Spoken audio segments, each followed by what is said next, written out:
Imagine, if you will, a world untouched by the soft hum of electricity, a world where the sun's departure was more than a shift in the sky. It was a transformation that touched every heart, every home, every shadowed alley. As evening fell across medieval villages and bustling towns, the familiar warmth of sunlight slowly withdrew, leaving behind a sky streaked with molten reds, deep purples, and fading gold. The horizon, once a brilliant canvas, surrendered to the approaching night. Darkness crept like a patient tide, rolling across thatched roofs, over cobblestone streets, and into every corner of the human experience. It was not a quiet darkness in the sense we know today, softened by streetlights or glowing windows. No, it was profound, enveloping and alive with both wonder and apprehension. In these moments, life paused in a peculiar way. Families gathered near hearths that were as much sources of light as they were sources of warmth, for the cold of evening was sharp and unrelenting. The distant hills melted into silhouettes, forests became opaque walls of mystery, and rivers glimmered only with the faintest traces of reflected light. Without modern illumination, shadows were deeper, darker, and in some ways more honest. They revealed the fragility of human presence against the vastness of night, reminding every observer that life, in all its small, fragile glory, existed in a delicate balance between light and dark. The streets, once lively with the daytime chorus of merchants, travelers, and children, fell into hushed rhythms. Voices softened, doors closed, lamps and torches, when they existed at all, flickered like hesitant fireflies, attempting to hold back the encroaching darkness. Even in the quietest hamlets, the night carried a weight, an atmosphere that was felt more than seen. People instinctively knew that without light, the ordinary became extraordinary, the familiar became strange, and the mundane transformed into something that required vigilance, patience, and imagination. The question naturally arises, how did people endure these nightly transformations? How did medieval societies, without the benefit of modern electrical lighting, continue to live, work, and dream when the sun disappeared? The answer lies in an intricate interplay of ingenuity, resourcefulness, and cultural adaptation. The ways in which homes and streets were lit were not merely practical, they were profoundly tied to social structures, religious beliefs, and even personal identity. Each glow of a candle, each flicker of a hearth, told a story about the family it illuminated, the community it served, and the human spirit that refused to surrender to darkness. To understand this fully, one must first appreciate the depth of the night itself. In the modern world, we often underestimate darkness. A city at night, with streetlights, neon signs, and glowing screens, rarely allows for true blackness. In medieval times, such brightness was inconceivable. A moonless night could be so dark that even the hand placed directly in front of the face seemed to vanish. The stars, although dazzling to the patient observer, offered little guidance to those navigating cobblestones or dense forests. Every evening presented a subtle, constant challenge, the need to create, manage, and preserve light. It was an exercise in survival, comfort, and artistry simultaneously. Hearths were the first line of defense. Every household depended on them not only for warmth, but as the central axis of domestic life. The smell of burning wood or coal, the gentle crackle of flames, the warmth that radiated into the room, all became symbolic anchors for safety and community. Around these fires, families ate, conversed, and sometimes slept. Fires were more than heat. They were life, guiding people through the hours when daylight had fled. But the reach of a fire was limited. Shadows still crept along walls, corners remained hidden, and every household had to find supplementary ways to ward off the dark. Candles and lamps, delicate and often costly, became extensions of the hearth. Their gentle glow carried with it both comfort and significance. Unlike the unrelenting brightness of modern bulbs, these flames required care. They demanded attention, patience, and respect. The act of lighting a candle was almost ritualistic, a quiet acknowledgement that darkness was present but could be challenged. Children watched in wonder as flickering lights revealed patterns on walls, shadows that danced like spirits, and reflections that shimmered with ephemeral beauty. Adults, meanwhile, balanced necessity and caution, understanding the danger these small flames represented. The contrast between darkness and light in medieval times was more than a physical phenomenon, it was emotional and psychological. Darkness could inspire fear, superstition, and unease, but it could also cultivate intimacy, reflection, and calm. People learned to read the night, to interpret its silences, its noises, and its subtle movements. The absence of light honed senses, sharpened awareness, and demanded creativity. Every home, every street, every chapel found ways to negotiate with darkness, blending practicality with artistry, fear with fascination. In castles and noble homes, the challenge of night took on a grander scale.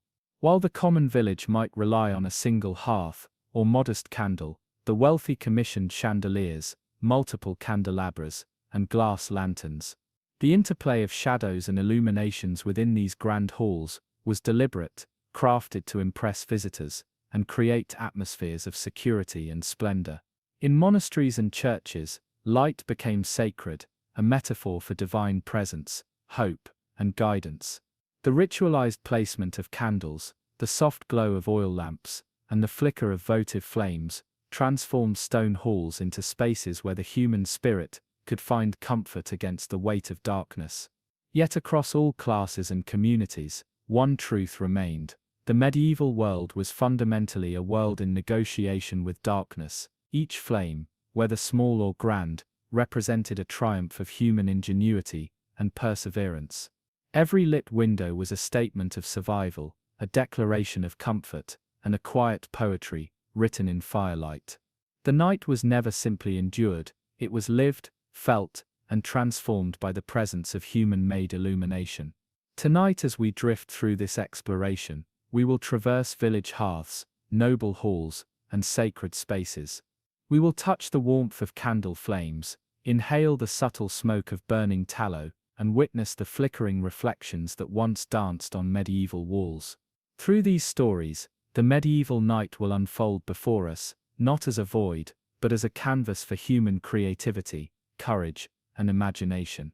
By the time we conclude, the mystery of how people illuminated their lives, in the absence of electricity, will not only be understood, but felt deeply, inviting a quiet wonder and calm reflection that lingers long after the story ends. As your mind drifts into the gentle rhythm of this tale, imagine the contrast between the sun's final farewell and the first tentative glow of a candle. Feel the subtle warmth of a hearth, hear the soft crackle of burning wood, and witness shadows that move with a life of their own.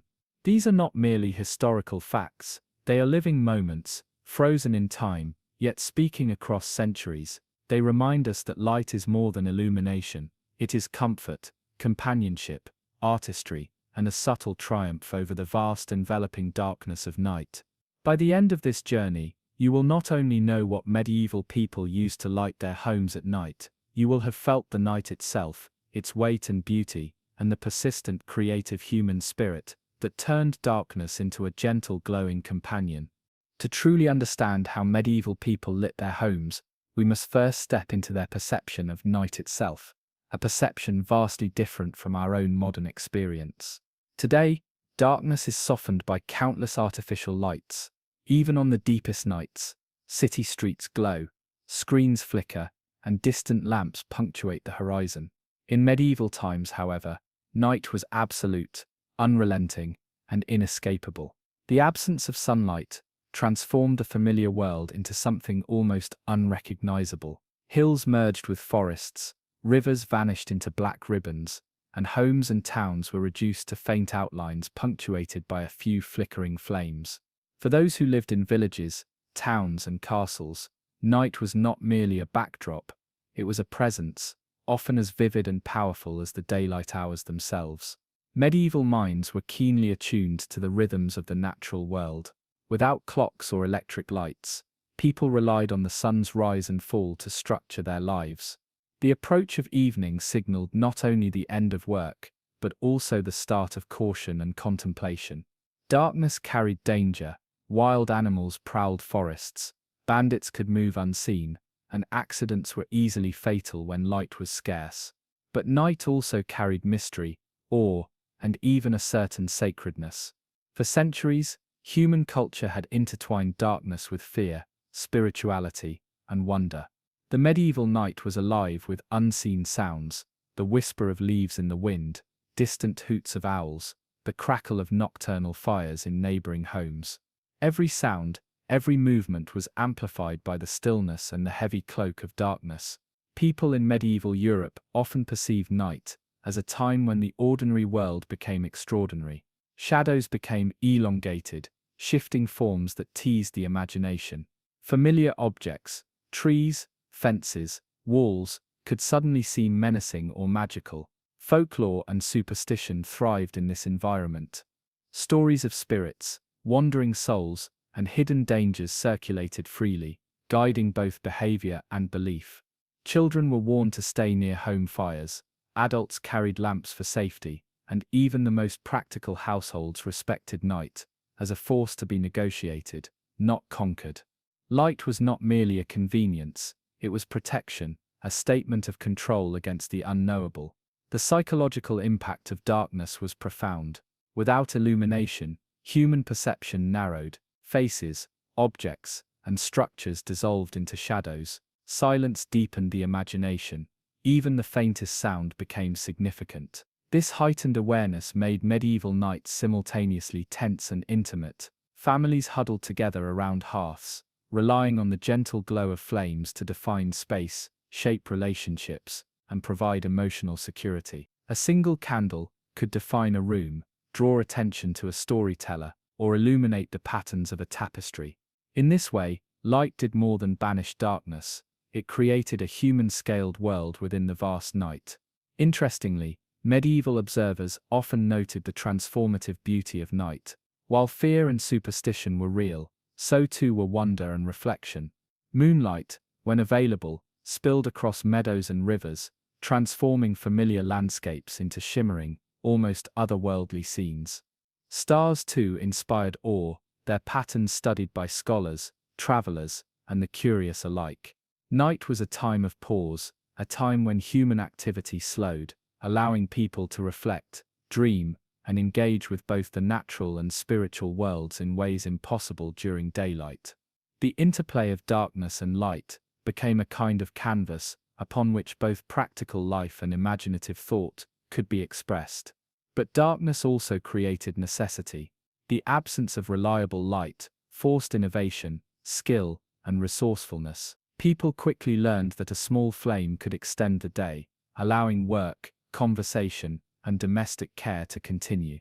A carefully placed candle or lamp could provide safety, orientation, and comfort. Houses were arranged around hearths, windows were strategically positioned to capture the faintest moonlight, and reflective surfaces such as polished metal or glass were used to amplify illumination.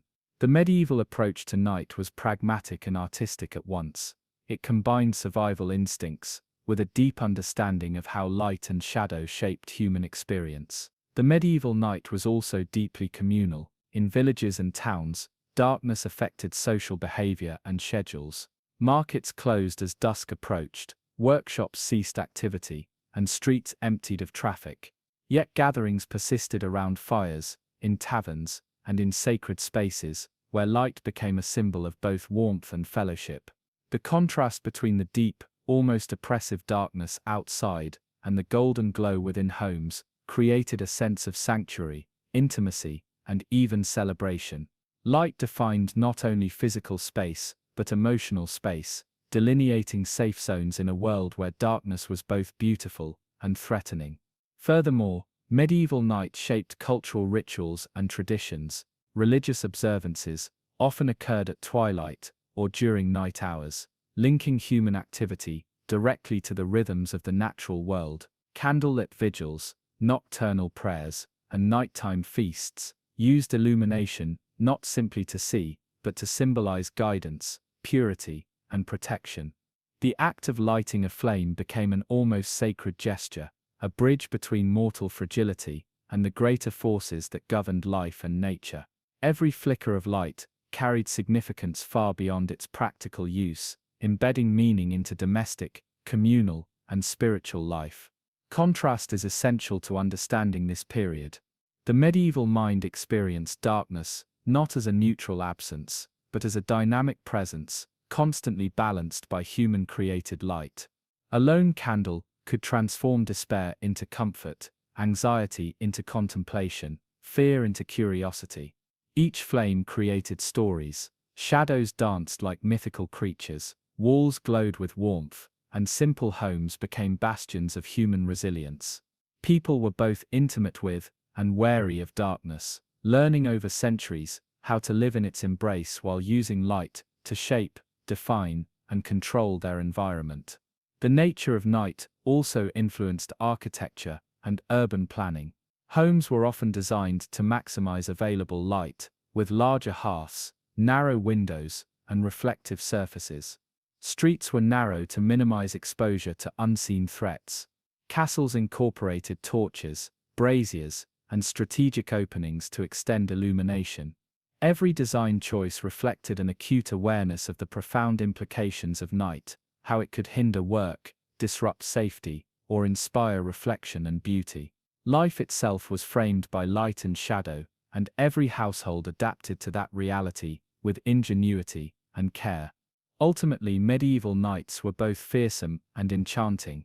They were periods of vulnerability, requiring vigilance, preparation, and creativity. Yet they were also moments of wonder, intimacy, and quiet reflection, inviting the imagination to flourish in ways that modern artificial light often suppresses. To live fully in a medieval world meant to respect the night, to negotiate its challenges, and to embrace its beauty.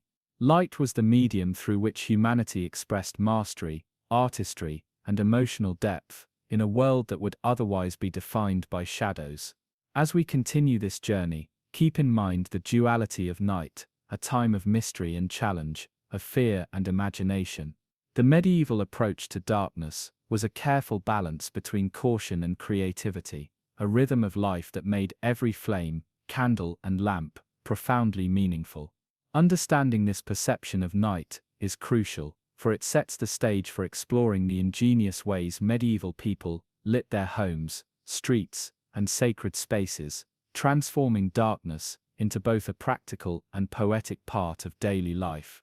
Before candles, lamps, and torches became common in medieval homes, people relied on the most elemental form of light, fire. The hearth, an ever-present center of domestic life, was far more than a source of warmth. It was the first line of defense against the consuming darkness of night. Imagine a small thatched cottage. As the sun dips below the horizon, the room grows dim, the world beyond the walls disappears into shadow, and the hearth suddenly becomes the heart of the home. Flames crackle, sending flickers of amber light across wooden beams, walls, and faces. The smell of burning wood mixes with smoke, carrying a hint of safety, comfort, and continuity. Families gather around it, instinctively drawn by both the practical need for illumination and the subtle, almost magnetic warmth it provides. Fires were both simple and complex. Simple because all that was needed was wood, straw, or peat.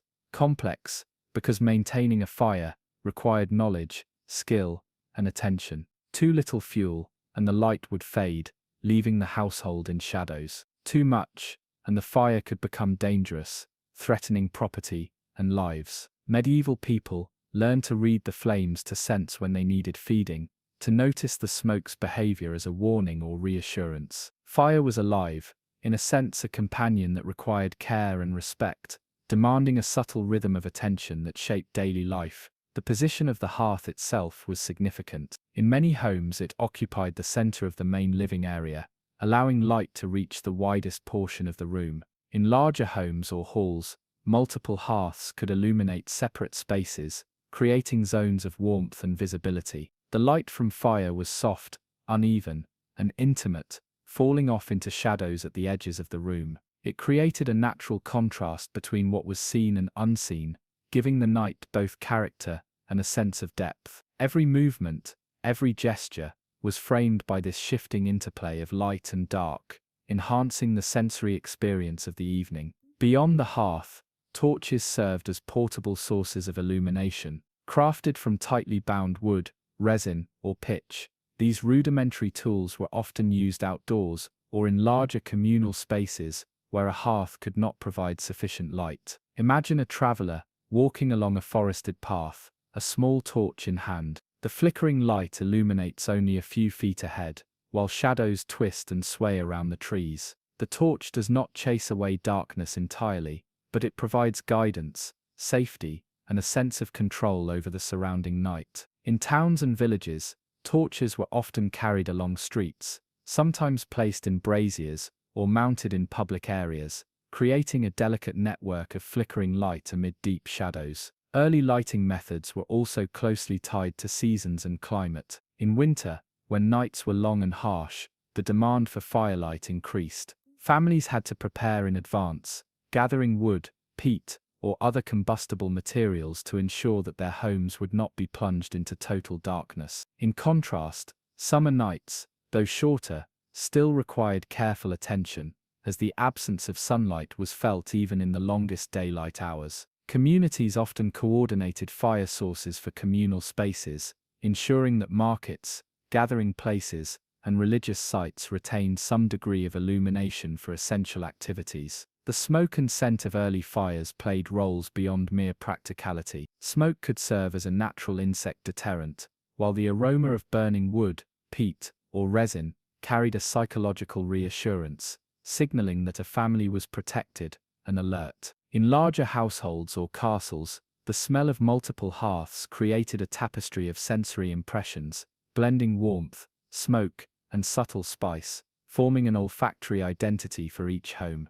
The interplay of light, warmth, and scent anchored daily life, embedding a subtle yet profound sense of security and continuity into the rhythm of each evening. Early lighting was not without its risks. Open flames, though vital, could be destructive. Sparks could ignite straw roofs or wooden floors, and smoke could accumulate in poorly ventilated spaces, causing discomfort or illness. Medieval inhabitants quickly learned to balance necessity with caution, often constructing chimneys, fireguards, or stone hearths to contain the flames. Lighting, even in its simplest form, demanded attention, foresight, and respect. Every evening, the lighting of the hearth was a ritual of both survival and human ingenuity, a delicate negotiation with one of nature's most essential elements. In addition to practical illumination, early fires carried profound social and cultural significance. The hearth was a gathering point for families, a stage for storytelling,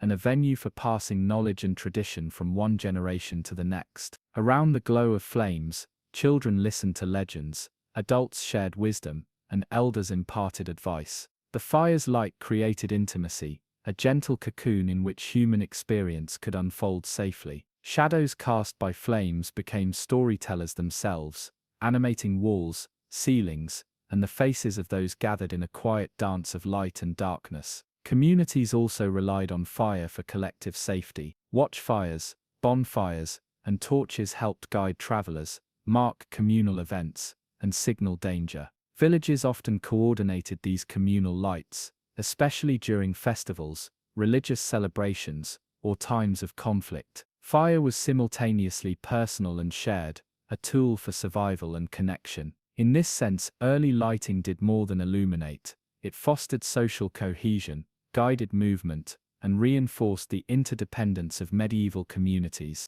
Consider, too, the aesthetics of early lighting.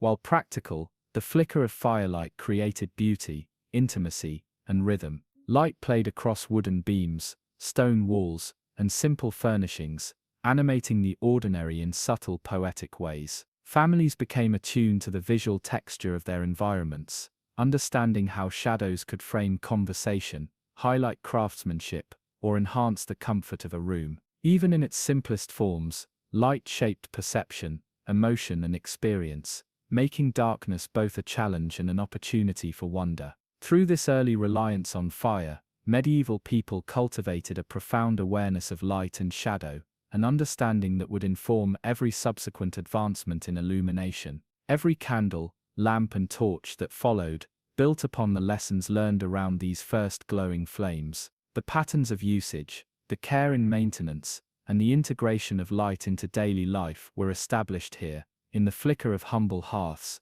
and the glow of primitive torches. This was a world where human skill, observation, and creativity transformed raw fire into both necessity and art, balancing survival with subtle beauty. Ultimately, early lighting was a gateway between the natural world and human ingenuity. Fire illuminated not only homes but the human imagination, shaping cultural practices, domestic life, and communal identity. It allowed medieval people to inhabit the night with confidence, creativity, and emotional richness. The simplicity of flame, in all its warmth and fragility, laid the foundation for centuries of illumination to come, revealing the extraordinary human capacity to transform darkness into comfort, guidance, and even poetry. As we move forward into the story of candles, lamps, and other medieval innovations, keep in mind that every flicker of light carries the echoes of these earliest fires. The hearth's glow, humble though it may seem, represents the timeless human quest to bring order, warmth, and beauty to the enveloping darkness of night. Through this lens, we can better appreciate the ingenuity, care, and artistry that defined medieval illumination, making it not merely a tool but a reflection of the human spirit itself. As medieval life progressed, fire from the hearth remained central, yet the human desire to control and extend light led to the widespread use of candles. Unlike the unpredictable flames of a hearth or the cumbersome glow of a torch, candles provided a portable, manageable, and intimate source of illumination. Imagine a quiet medieval evening in a modest home. The hearth is still crackling in the corner, but a single candle, perched carefully on a wooden table or in a simple iron holder, casts a small but meaningful circle of light. Within that gentle glow, a family eats, converses, or simply enjoys the comforting presence of warmth and safety. The candle is more than a flame, it is a companion, a quiet witness to the rhythms of domestic life. Candles were made from several materials, the most common being tallow, a type of rendered animal fat, and beeswax, prized for its clean, bright burn. Tallow candles were accessible to the majority of the population, but had disadvantages. They produced smoke, odor, and sometimes a flickering, uneven light. Beeswax, by contrast, was expensive and often reserved for churches, wealthy households, or ceremonial purposes. The careful crafting of candles was a labor-intensive process. Wax was melted, filtered, and poured into molds, or rolled around wicks, then dried and trimmed. Each candle represented not only light, but the careful effort of someone's hands, transforming raw materials into objects of both practicality and quiet beauty. The act of lighting a candle was itself a ritual. In an era without matches, a flame might be transferred from the hearth or another candle, carefully coaxed to life using a tinder or flint. The moment when the wick catches fire and a soft glow spreads across a room is delicate and almost magical. Shadows retreat, walls take on warm hues, and faces become illuminated in gentle relief. The flame flickers unpredictably, responding to drafts, breathing, and movement, reminding inhabitants of both the fragility and the vibrancy of light. There was an intimacy in this process, a mindful attention that transformed everyday life into a small contemplative ceremony. Candles were also social markers.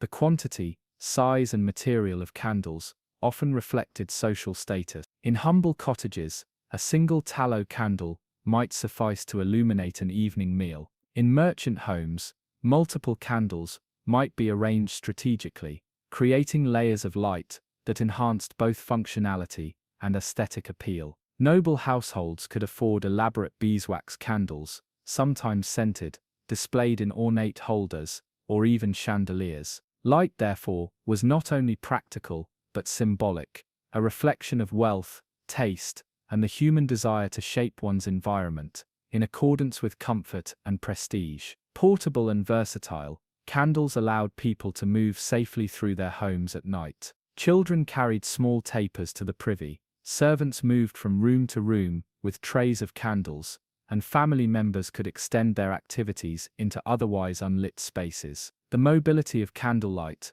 also introduced subtle rhythms and choreography to daily life. One could track someone's movement by the dance of shadows, the trailing glow of a wick, and the gentle hiss of melting wax. This interplay of motion, light and shadow imbued even the most mundane tasks with a quiet beauty and a sense of intimacy unique to pre-electric life. Beyond the home, candles held sacred and communal significance. Churches, monasteries, and chapels relied on candles not merely for illumination, but as symbols of devotion. During evening prayers or vigils, flickering beeswax candles lined aisles and altars, casting light on stained glass, polished stone, and embroidered tapestries. Their steady glow became a metaphor for divine presence, hope, and protection against the darkness of both night and the human heart. In this context, the humble candle was elevated from a practical tool to a vessel of spiritual expression,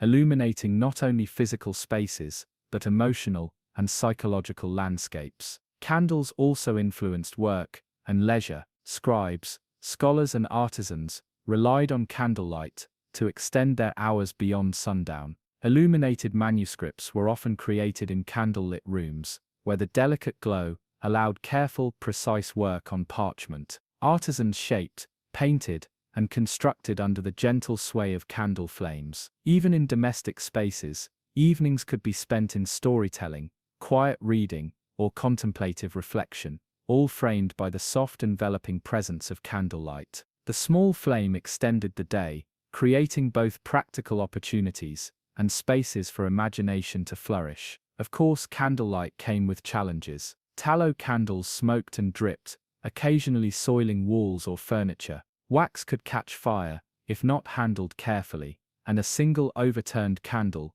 could devastate an entire home. The dangers required vigilance, and medieval households developed strategies to minimize risk. Candle holders with wide bases, trays to catch drips, and careful placement away from flammable objects. These precautions added layers of ritual and mindfulness to everyday life, emphasizing the delicate balance between utility and danger, illumination and hazard. The sensory experience of candlelight was profound. Its warmth extended beyond the physical, touching hearts and minds in subtle ways. Shadows shifted and danced, creating an almost hypnotic rhythm across walls and ceilings. Faces, half illuminated, seemed softer, more intimate. The smell of burning tallow, or beeswax, mingled with wood smoke, creating a comforting, memorable ambiance. This multi-sensory interplay transformed rooms into spaces of psychological and emotional richness, where people could feel both protected and inspired by their own ingenuity. Candlelight also dictated the structure of social and domestic life. Evening meals were timed with the lighting of candles, bedtime routines were aligned with the dwindling flame. In some households, candlelight indicated the end of labor, a quiet signal for contemplation, family time, or storytelling. Even in towns, the lighting of public candles, whether in guild halls or marketplaces, marked transitions in social rhythm, creating a shared temporal framework that regulated daily life. Light was therefore not only a practical tool, but a subtle form of social coordination, connecting households and communities in an intricate dance with the night. The economics of candles cannot be overlooked. Tallow was abundant, but labor-intensive to process, while beeswax candles were costly and often imported. Families made careful calculations regarding use. A candle might be burned only during essential activities, rationed to ensure it lasted through the longest nights. This scarcity heightened the candle's significance, making each flame a precious resource, and every lighting a conscious act. The scarcity also fostered creativity, as people learned to maximize light, reflect it with mirrors or polished surfaces, and combine it with hearths or small lamps for optimal effect. Candles shaped not only domestic and communal life, but also imagination and storytelling. The flickering flame created shifting landscapes of light and shadow, perfect for tales of heroes, spirits, or distant lands. Shadows moved as silent companions, dancing on walls and ceilings, inviting children and adults alike to perceive ordinary spaces as extraordinary. The play of light and darkness was not mere decoration, it was an emotional and psychological tool, guiding attention, evoking wonder, and heightening the immersive quality of experience. Ultimately, candles in medieval homes were more than practical instruments, they were companions, teachers, and guides. They bridged the gap between day and night, warmth and cold, fear and comfort. Each flickering flame reflected ingenuity, mindfulness, and creativity, illuminating spaces both literal and metaphorical. The candle's glow became synonymous with domestic intimacy, spiritual reflection, and artistic possibility. In the medieval mind, to light a candle was to assert human presence in the vast consuming darkness of night, a small but profound victory that spoke to resilience, care, and the enduring human desire for comfort and beauty. As we proceed into the next phase of medieval illumination, we will see how people built on this intimate understanding of fire and candlelight, developing oil lamps and other innovations that extended both the reach and the quality of light. Yet it is here, in the quiet glow of the flickering candle, that the essence of medieval lighting, its intimacy, its ritual, its artistry, becomes most apparent. As the medieval night stretched beyond the hearth and candlelight, another innovation quietly transformed homes and public spaces: the oil lamp. Unlike the small, steady glow of a candle, oil lamps offered a broader, more stable light, a portable yet enduring source of illumination that could extend the reach of human activity well into the darkness. Imagine a modest dwelling at dusk. A candle burns softly on a table, but elsewhere, an oil lamp, filled with golden liquid fat or oil, casts a wider, warmer circle of light. Its flame is steady, reliable, and slightly larger than that of a candle. The soft amber glow spreads gently across walls, floor, and ceiling, reducing shadows while maintaining the subtle intimacy that humans had come to cherish. In many ways, the oil lamp became a bridge between practicality and artistry, transforming the medieval night into a space of both function and quiet wonder. Oil lamps came in many forms, shaped by geography, culture, and resources. In the simplest homes, a shallow clay bowl filled with animal fat or fish oil supported a twisted wick, producing a small but meaningful flame. In wealthier households, more sophisticated designs used carved metal, glass inserts, or ceramic vessels, allowing the light to be focused, amplified, or even protected from drafts. The quality of the oil mattered as much as the vessel. Olive oil provided a bright, clean burn, while fish oil, or tallow, though more accessible, could produce smoke and odor. Regardless of design, the lamp's purpose remained the same: to extend the day, provide safety, and create a comforting presence in the enveloping darkness. Lighting an oil lamp was a ritual as deliberate as lighting a candle. A wick, carefully trimmed, was immersed in the oil, ensuring an even, controlled burn. The flame, when first ignited, seemed almost magical, rising steadily and filling the room with soft luminescence. Unlike the small flicker of a candle, the oil lamp's glow could reach across rooms, illuminating corners previously shrouded in darkness. Its presence offered reassurance, allowing people to navigate their surroundings with confidence, work with precision, or gather for meals and conversation. The steady light of an oil lamp was, in essence, a promise that the night could be tamed, even if only temporarily. Oil lamps were particularly valuable for longer duration activities. Scholars, scribes, and artisans relied on them to continue work after sunset. The wider, more consistent illumination allowed for detailed tasks, copying manuscripts, carving wood, or preparing materials for weaving, without constant adjustment or fear of extinguishing the flame. In this way, oil lamps extended productivity and learning, subtly transforming the rhythm of medieval life. Nights were no longer passive periods of waiting for dawn. They became active, creative, and socially rich stretches of time, illuminated by human ingenuity and patience. Communal use of oil lamps added another layer of social significance. Public spaces, markets, and even town gates relied on shared lamps to provide safety and coordination after dark. Villagers moving along streets, merchants arranging stalls, and guards patrolling walls all depended on these shared flames. In monasteries and religious centers, rows of oil lamps lit corridors, chapels, and altars, offering both practical illumination and spiritual symbolism. The warm, unwavering glow of oil lamps, often multiplied in quantity, created a sense of continuity, guidance, and calm, knitting together communities, even as the night enveloped them. The sensory experience of an oil lamp was richer than one might expect. Its flame, steadier than a candle's, cast a gentle glow, revealing textures of wood, stone, and fabric with a subtle radiance. The scent of burning oil, earthy and warm, mingled with the smoke of the hearth, creating layers of olfactory comfort that signaled safety and domestic stability. Shadows softened rather than disappeared, and the room was bathed in an ambience that encouraged relaxation, reflection, and quiet conversation. To sit near an oil lamp was to feel the careful orchestration of human needs, creativity, and artistry, an intimate collaboration between flame and inhabitant. Oil lamps also carried economic and practical considerations. Olive oil, when available, was expensive, prompting careful rationing or supplementation with fish oil or rendered fat. The wick had to be maintained, trimmed, and adjusted for optimal burn. Every lighting involved attention and skill, transforming a simple act into a mindful, almost meditative practice. Households that mastered the use of oil lamps gained not only light, but a sense of control over the night itself, a psychological reassurance that shadows could be negotiated rather than endured. Beyond domestic use, oil lamps shaped cultural and religious practices. Churches and chapels relied heavily on them, often arranging multiple lamps to illuminate altars, icons, and sacred texts. During vigils, processions, or prayer sessions, the flickering amber flames offered both physical light and spiritual symbolism.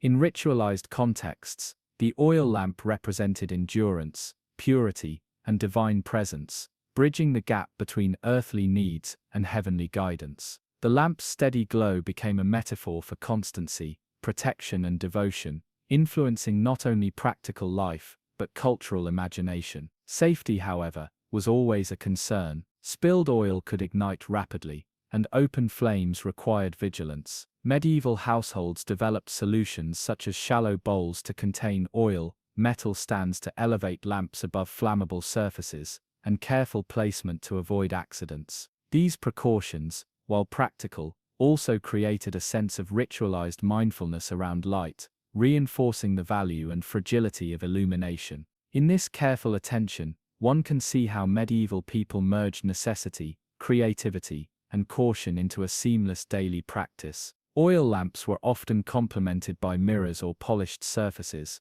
which amplified light and extended visibility in a home. Reflective surfaces caught the flame, scattering gentle illumination across walls and ceilings, reducing darkness in subtle, controlled ways. This interplay of reflection, shadow, and flame created a dynamic living environment in which light was both functional and aesthetic. It encouraged people to move, arrange, and inhabit spaces in harmony with the natural properties of fire, transforming rooms into subtly orchestrated landscapes of warmth and visibility. The portability of oil lamps further enhanced their utility. They could be carried from room to room, placed on tables, or used to light stairways, passageways, and small corridors. Their presence allowed for movement, exploration, and activity within spaces that would otherwise be impenetrable after dark. Even in larger homes or castles, where candles alone might be insufficient, oil lamps extended human reach and comfort, making night not only bearable, but vibrant, filled with both work and leisure. In many ways, the oil lamp was a marriage of technology and poetry. Its light was functional, yes, but it was also enchanting. It illuminated objects and faces with gentle warmth, shaped perception of space, and invited reflection and intimacy. Families, scholars, and communities became attuned to its rhythms, learning to appreciate not only the illumination it provided, but the aesthetic, emotional, and psychological dimensions it added to nightly life. Every flame was an exercise in both survival and artistry, a quiet testament to human ingenuity in the face of darkness. Ultimately, oil lamps represent a profound evolution in medieval illumination. They were not merely practical, they were transformative. By providing steady, reliable light, they reshaped domestic, communal, and religious life, allowing medieval people to extend activity, creativity, and reflection into the night. They became symbols of human resourcefulness, resilience, and the subtle artistry that defined the medieval approach to darkness. Through these small vessels of liquid flame, humanity asserted its presence, expanded its possibilities, and shaped the night into a landscape of warmth, beauty, and quiet wonder. As we continue our exploration, we will move from oil lamps to the flickering brilliance of torches and street lighting, tracing how medieval people extended illumination beyond the home, transforming streets, markets, and public spaces. Yet it is in these humble lamps, glowing quietly in homes across Europe, that we glimpse the profound human desire to create, control, and cherish light in a world dominated by darkness. While oil lamps and candles illuminated interiors, the medieval night beyond the walls remained dark, mysterious, and potentially dangerous. Villagers, townspeople, and travelers navigating streets after sunset relied on another source of illumination, the torch. Unlike the contained glow of a candle or lamp, torches offered robust, portable light, capable of piercing shadows and guiding movement across open spaces. Picture a narrow cobblestone street in a medieval town. The sun has long disappeared, and the alleys are black voids between timber-framed buildings. A torch, carried carefully by a passerby, casts a golden glow that sways with each step, revealing walls, doorways, and the occasional curious face peeking from a window. Shadows stretch and dance along the ground, flickering like living beings, while the torchbearer moves through the night with assurance, a small beacon in the darkness. Torches were crafted with care and purpose. Simple designs involved wooden sticks, bound with resin, pitch, or cloth, soaked in fat, substances that burned brightly and steadily. The materials chosen depended on availability and desired burn time. Pine, resinous wood, or bundled reeds produced flames that could last for extended journeys, while simpler torches served immediate needs. Crafting torches required knowledge and skill, balancing the intensity of the flame with safety and portability. A torch too bright or smoky could become cumbersome or hazardous, while one too small risked extinguishment. These considerations made the torch both a practical tool and an expression of human ingenuity, carefully tuned to the demands of nighttime life. In towns and cities, torches played a communal role. Street corners, gates, and public squares were often illuminated by braziers or fixed torches, casting broad pools of light into areas otherwise swallowed by darkness. Market stalls could remain active into the early evening, and travelers could move with reduced risk, guided by the flames strategically placed along streets and bridges. The glow of torches fostered a sense of continuity and safety, signaling both human presence and collective vigilance. In these flickering illuminations, towns found a way to impose order on the otherwise unpredictable and threatening night. Torches also held ceremonial and symbolic significance. During festivals, processions, or religious rituals, multiple torches created dramatic effects, illuminating spaces and participants in a warm, rhythmic glow. Their flames were not merely functional, they orchestrated the visual and emotional experience of events, transforming streets into living tableaux. Shadows and light combined to heighten the sense of drama and communal connection, turning simple walks or gatherings into memorable, almost theatrical experiences. The torch, in this sense, became a bridge between everyday survival and cultural expression, blending utility with artistry. Safety and maintenance were ever-present concerns. Torches could easily ignite nearby structures or flammable materials, so careful handling was required. Medieval towns developed strategies to mitigate risk.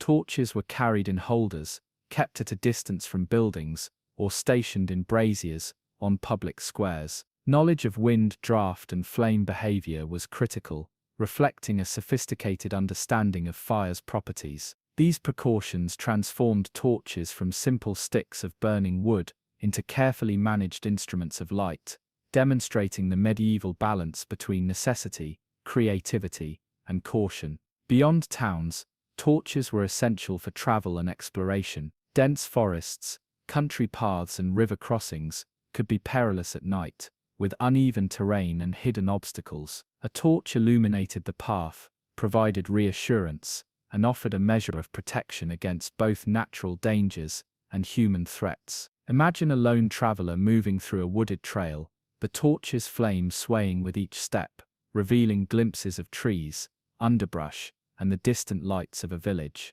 Every flicker not only guides the way, but also serves as a psychological anchor, transforming fear into confidence and uncertainty into measured movement. The visual and sensory effect of torches was profound. Their flames, larger and more vigorous than candles or lamps, created moving patterns of light and shadow, animating walls, streets, and human faces. The smell of burning resin or fat carried across the air, mingling with evening moisture, wood smoke, and the sense of nearby cooking fires. The combination of light, warmth, and scent shaped the night, giving it texture, rhythm, and emotional resonance. In the hands of skilled torchbearers, darkness became a living, dynamic environment, illuminated, managed, and aesthetically enriched. Street lighting in medieval towns, though rudimentary by modern standards, represented a collective understanding of risk and social coordination. Communities established public lighting schemes, ensuring that key areas, such as marketplaces, bridges, and gateways, remained navigable after sunset. Torches and braziers were often maintained by guilds, local authorities, or responsible households, creating networks of illumination that reflected both practicality and social responsibility. The deliberate planning and upkeep of public lighting illustrate a sophisticated medieval approach to safety, aesthetics, and community cohesion. Torches also influenced the perception of night in social and cultural contexts. Gatherings around braziers or street torches encouraged conversation, commerce, and cultural exchange. Markets could remain partially active, travelers could arrive safely, and towns felt a sense of continuity and vigilance, even in darkness. The presence of light reassured inhabitants that human ingenuity could counteract nature's consuming night,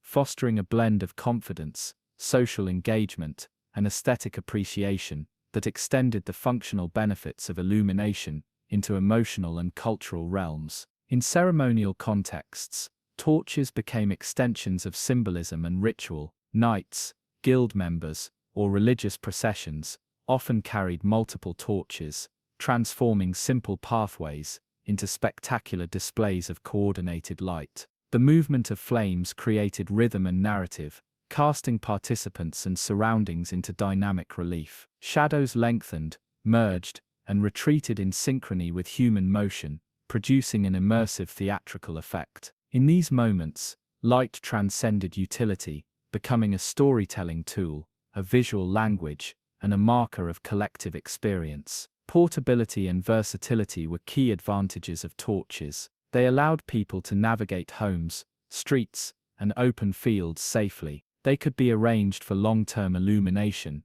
mounted on walls or poles, or carried on journeys, making them highly adaptable to a variety of settings. In conjunction with candles, lamps, and hearths, torches formed part of a layered strategy of medieval lighting, extending human presence and influence into spaces that would otherwise remain dark and unknowable. Torches, therefore, were far more than simple fire on wood. They represented ingenuity, artistry, and the human desire to control the night. They bridged domestic, communal, and ceremonial needs, providing safety, utility, and emotional comfort. Every flame was a triumph over darkness, every torch a testament to resourcefulness, care, and attention. Medieval people did not merely light streets, they sculpted night, balancing shadow and flame, to create environments that were safe, functional, and aesthetically compelling. In sum, torches and street lighting illustrate the medieval capacity to negotiate darkness on a larger, communal scale. While candles and lamps provided intimacy and comfort within homes, torches allowed humans to extend their influence, safety, and artistry into public spaces. Streets, marketplaces, and forests were illuminated, rituals were enhanced, and communities were connected. The torch became an emblem of human resilience, creativity, and aesthetic sensibility, transforming the night from a realm of fear into a living, dynamic environment that could be navigated, appreciated, and even celebrated. While the flickering warmth of candles, the steady glow of oil lamps, and the guiding flames of torches shaped everyday medieval life, the illumination of noble homes and castles occupied an entirely different realm. Here, light was not merely practical, It was a statement of power, prestige, and artistry. Imagine a massive stone castle at dusk, perched atop a hill, its walls casting long shadows over the surrounding landscape. Inside, vast halls stretch into darkness, corridors twist through multiple levels, and staircases rise like veins through the heart of the structure. To illuminate such spaces required both ingenuity and resources, for here light had to serve multiple purposes: safety, functionality, symbolism, and aesthetic grandeur. Noble households combined all the lighting methods available: massive hearths, candles of beeswax, oil lamps, and strategically placed torches. Hearths remained the core of domestic life, providing warmth and comfort in private chambers and great halls alike. Yet alone, they could not illuminate the towering ceilings, long corridors, or banquet tables that defined aristocratic life. Beeswax candles, prized for their bright, clean flames, were used in profusion, often displayed in ornate iron or brass holders. Their light extended over polished wood, stone floors, and richly decorated tapestries, casting a soft golden hue that enhanced the grandeur of surroundings. Every room, corridor, and chamber became a carefully orchestrated play of light and shadow, where illumination highlighted status, craftsmanship, and human presence. Oil lamps, too, played a role in noble lighting, especially in private chambers, or areas requiring steady, continuous illumination. Unlike the flickering candle, a well-maintained oil lamp offered reliable light for reading, writing, or evening contemplation. Their use in castles reflected both practicality and artistry, as wealthy households could afford finely crafted vessels of metal or glass, sometimes adorned with engravings or precious stones. A single lamp could bathe a room in a serene golden glow, transforming stone walls and tapestries into a living canvas. The interplay between multiple light sources, hearths, candles, lamps, allowed for nuanced atmospheres, shifting subtly with time, activity, and need. Torches remained indispensable in castles, particularly for corridors, staircases, and courtyards. They provided mobility and scale, lighting areas where fixed sources were impractical. Guards carried torches during evening rounds, while ceremonial processions along castle halls used multiple torches to dramatic effect. The swaying flames revealed faces, cast shadows, and created rhythm, offering both practical guidance and visual spectacle. Strategic placement of torches, combined with reflective surfaces and polished floors, amplified illumination, extending light into areas that would otherwise be steeped in darkness. In this way, torches transformed movement through a castle into a choreographed experience, both functional and aesthetic. The sheer scale of noble residences demanded innovative approaches to lighting.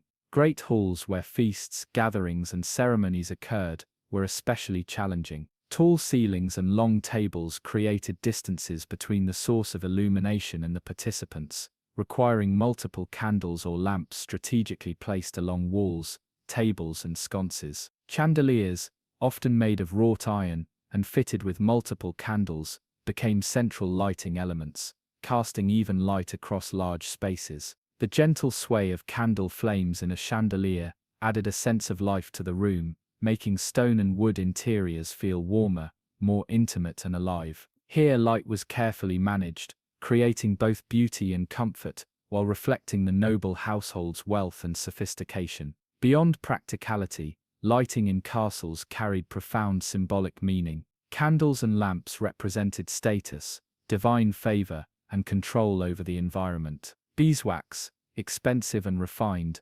signaled refinement and affluence. The placement of light sources could emphasize architectural features, display precious objects, or frame guests in advantageous ways during social gatherings. Light was an extension of power, shaping perception, mood, and behavior. In this sense, illumination in noble settings was both functional and psychological, reflecting the human desire to assert mastery over darkness, space, and social hierarchy simultaneously. Safety remained a central concern. Castles were filled with wooden beams, tapestries, and other flammable materials. Open flames required careful management. Hearths were often bordered with stone.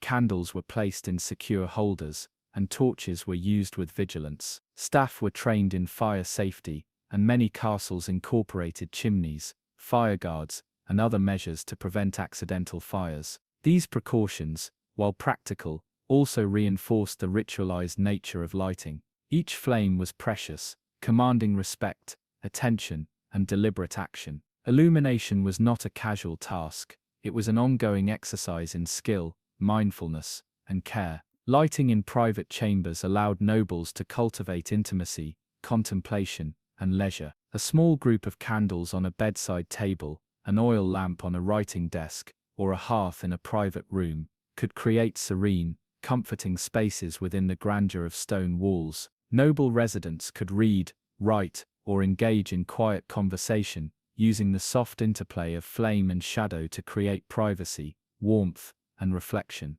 Even in spaces of great size and public activity, light was often layered to accommodate multiple functions, social, practical, and aesthetic, simultaneously. The aesthetic dimension of castle lighting cannot be overstated. Shadows, reflections, and flickering flames turned functional illumination into an immersive, almost theatrical experience. Polished floors reflected candlelight, tapestries absorbed and softened it, and polished metal surfaces scattered it, creating complex patterns and textures across walls and ceilings. The movement of people within these spaces, combined with the natural sway of flame, produced an ever-changing play of light and shadow, captivating the senses and heightening awareness. Noble illumination transformed rooms into living environments, blending practicality, artistry, and emotional resonance. Ceremonial lighting extended beyond the domestic sphere, influencing feasts, balls, and religious observances within castles.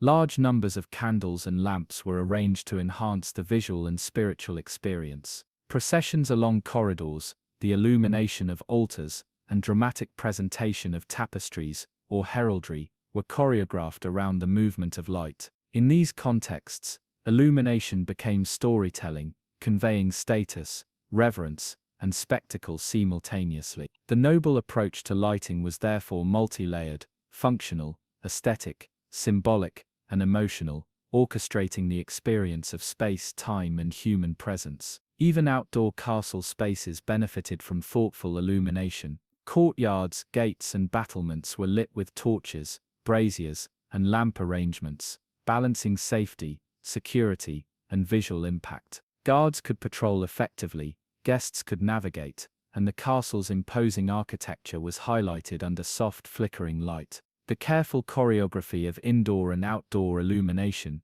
created a seamless environment, linking protection, beauty, and practicality in a world where darkness was both enemy and canvas. Ultimately, the noble and castle approach to lighting illustrates the medieval understanding that light was more than a tool, it was a medium through which status, artistry, and human ingenuity were expressed. Every flame, every arrangement, and every flicker carried meaning, serving simultaneously to guide, protect, and inspire. Castles were not simply homes, they were stages upon which light and shadow performed a continuous drama, reflecting wealth, power, and careful orchestration. In these spaces, illumination became both functional and poetic, a tangible manifestation of human mastery over darkness. In medieval society, religion shaped the rhythms of life, and the ways people experienced night were profoundly influenced by the light within sacred spaces. Churches, cathedrals, and monasteries were designed to inspire awe, reverence, and reflection, and illumination played a central role in achieving this effect. Imagine entering a vast stone cathedral at dusk. The last light of the sun filtered through stained glass windows, casting deep reds, blues, and golds across the cold floor. In this hushed interior, hundreds of candles flicker, their soft glow creating a labyrinth of light and shadow that dances across vaulted ceilings, carved pillars, and intricate tapestries. The warmth of these flames, combined with the echoing hush of footsteps or distant chanting, transforms the space into a timeless sanctuary where darkness becomes a medium for spiritual experience rather than a threat to safety. The materials used for religious illumination were often more refined than those found in ordinary homes. Beeswax candles dominated church interiors because of their clean, bright, and steady flame, as well as their symbolic value. Unlike tallow candles, which smoked and emitted odors, beeswax burned almost silently and cleanly, creating an atmosphere of serenity. Long rows of candles lined altars, choir stalls and side chapels, while massive candelabras held dozens of flames, their collective glow bringing both light and a sense of the divine presence. The visual impact was extraordinary. Shadows softened and stretched, walls shimmered, and every surface became an ever-changing canvas for the play of flickering flames. Lighting in religious spaces was carefully choreographed, designed to complement rituals, prayers and ceremonies. During evening vigils or matins, the lighting might be deliberately dimmed to encourage reflection and meditation, while special feasts or holy days could see hundreds of candles arranged in elaborate patterns, flooding the space with light. Monks and clergy were responsible for maintaining these flames, trimming wicks, refilling oil lamps, and ensuring that light remained constant throughout the hours of worship. Each action was imbued with purpose, as the physical light mirrored the spiritual illumination sought by those within the sanctuary. The symbolic meaning of light in religious spaces extended beyond mere visibility. In Christian theology, light represented divine guidance and the presence of God amidst the darkness of the human world. Candle flames became living metaphors for faith, hope and devotion, casting not just physical illumination, but also spiritual resonance. Worshippers moving through a candlelit cathedral were enveloped in both light and meaning. Each flicker could evoke introspection, awe, or comfort, bridging human experience and sacred narrative. In this way, illumination became an active participant in religious life, shaping perception, emotion, and devotion simultaneously. Oil lamps, too, were used in monasteries and churches, particularly in areas where sustained steady light was essential. Lamps illuminated reading desks, lecterns and chapels, allowing monks and clergy to engage in lengthy periods of study, transcription, and prayer. The soft glow of oil lamps complemented the flicker of candles, creating layered lighting that enhanced both visibility and ambiance. In cloisters and scriptoriums, the careful arrangement of lamps allowed scribes to work with precision, preserving sacred texts and producing manuscripts that remain treasured for their artistry and craftsmanship. Every lamp and candle thus contributed to the practical, spiritual, and cultural life of the religious community. The interplay of light and architecture in cathedrals was especially profound. Gothic cathedrals, with their soaring vaults, stained glass, and pointed arches, were designed to manipulate light as a spiritual tool. Candles placed strategically on altars or in niches created a subtle choreography of illumination, highlighting carvings, sculptures, and mosaics. Shadows deepened the sense of depth, mystery, and reverence, while the soft diffusion of light across stone and glass evoked transcendence. The experience of moving through these spaces by candlelight was transformative. Even ordinary worshippers felt immersed in a world suspended between the earthly and the divine. Public religious processions further demonstrated the centrality of light. Candlelit processions through streets and courtyards were common during festivals, feast days, or solemn observances. Carrying candles or torches, participants created a collective glow that united the community in movement, devotion, and spectacle. The visual rhythm of multiple flames swaying in synchrony with chanting or hymnody transformed streets into temporary sanctuaries, extending the sacred aura beyond the walls of churches. In this way, light became both a communal and spiritual connector, reinforcing social cohesion and shared belief. The sensory experience of candlelit sanctuaries was multidimensional. The visual warmth of flickering flames was accompanied by the subtle scent of burning beeswax, mingling with incense, polished wood, and stone. The gentle crackle of flame harmonized with echoing footsteps, whispered prayers, and distant chants, creating an immersive environment that engaged sight, smell, and hearing simultaneously. Shadows danced along walls, vaults, and floors, forming ephemeral patterns that encouraged both contemplation and wonder.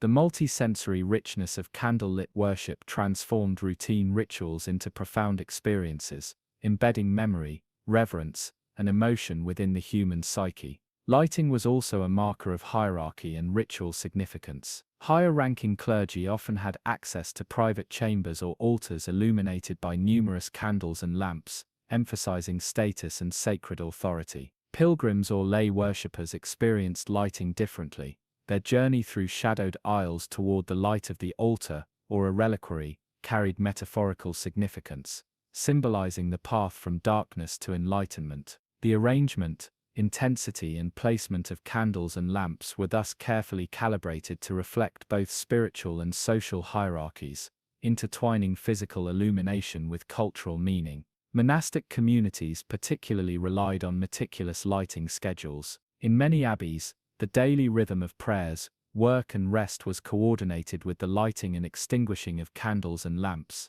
The evening lighting ritual signified not only the coming of darkness, but also the spiritual transition into reflection, meditation, and contemplation. Monks moved with reverence, adjusting flames, trimming wicks, and ensuring that sacred texts were visible yet bathed in gentle contemplative light. This disciplined approach reflected a deep awareness of the interplay between physical and spiritual illumination, reinforcing both mindfulness and devotion. Religious lighting extended beyond practicality and ritual symbolism into the artistic realm. Illuminated manuscripts, altarpieces and sculptures were designed to interact with candle and lamplight, revealing hidden details and enhancing colors as flames swayed.